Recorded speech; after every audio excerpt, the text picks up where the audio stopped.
Hello, Wind Clan. It's Renee Barabo, the practical shaman. Well, it's been a little bit since I've come over and shared. Uh, well, I guess they're not really weekly wind spirits because I'm not always sharing my weekly wind, but a wind spirit card reading.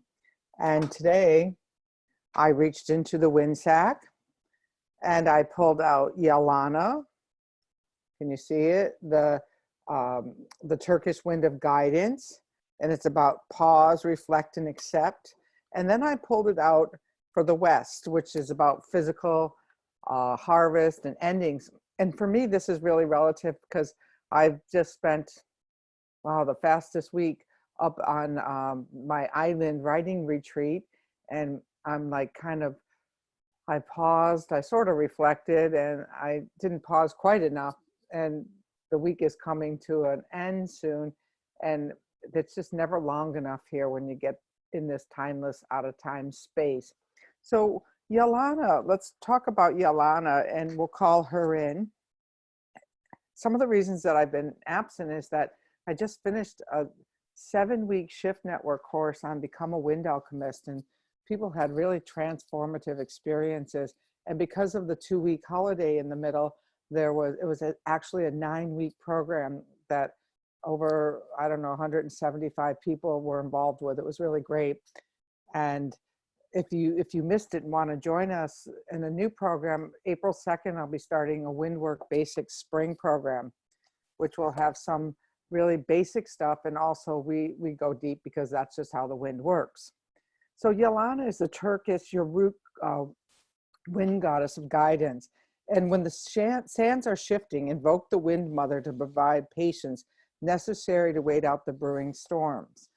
And I pulled it in the West, and this is about knowing your landscape, really starting to look a little bit closer at your own landscape. Last year, I spent the year visiting with one tree, and I would get going on my wind walk in the night, and I'd forget to visit my tree. So then I'd circle back around the complex, and I'd go visit the tree.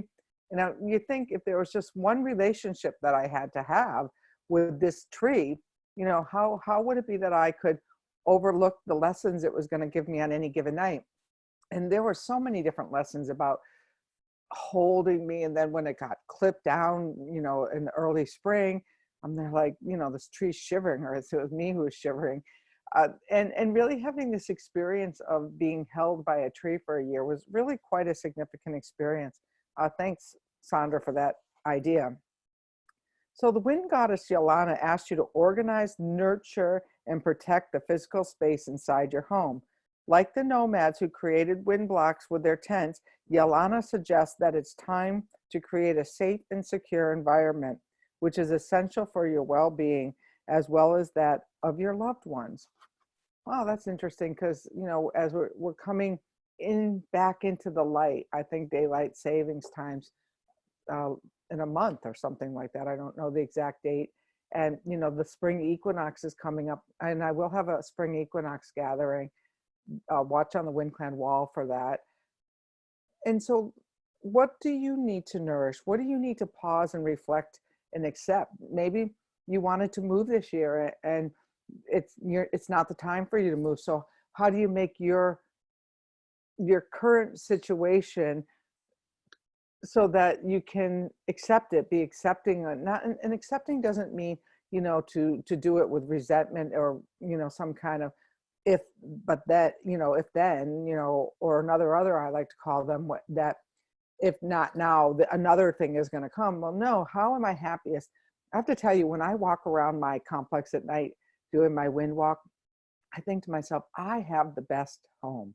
And then I'm up here on Whidbey Island, and I take my nightly wind walks, and I look around at properties and I think, we've got the best property. And so, you know, how do you absolutely fall in love with your home? What changes does it need? What changes do you need to your physical self to make you feel at home? And that doesn't necessarily mean, oh, I'm going to feel at home when I lose 20 pounds. It means, how do I feel at home now in this body? And, you know, once we feel at home, it's a whole lot easier to shed the weight or stuff, or maybe it's not even a priority to you. Who knows? But this week, she's encouraging us to to stop, to pause, to reflect and accept what's going on in our physical surroundings. So let's call to Yel Ana. And the first one, let's anchor into the earth. Then we're going to merge with the wind of Yel Ana. And then we're going to create a big energy bubble around our own personal space.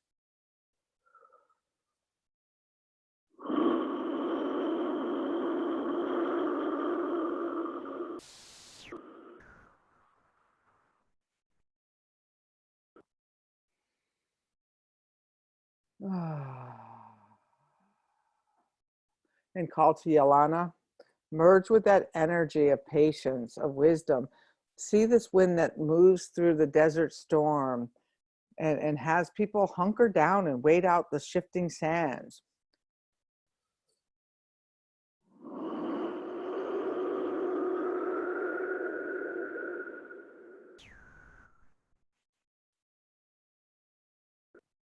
And now create a big energy bubble around yourself and around your home.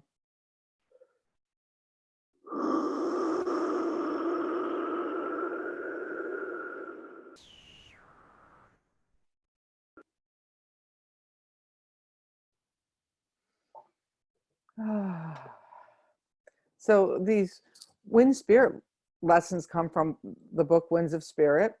And the wind spirit cards, you can go over to thepracticalshaman.com, go to a blog page and download a free sample copy.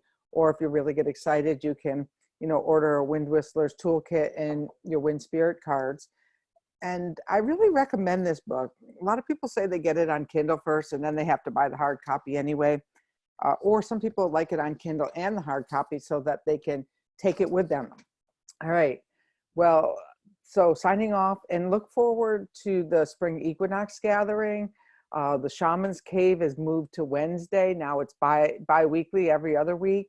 And also my spring Windwork Basics class begins on April 2nd. So if you're a saver and a planner, maybe you want to get yourself registered now so that you really put that energy forward that I'm going to make 2020 different. Okay, hope you have a great day, and let me know how Yel Ana comes and works with you. Wind blessings all.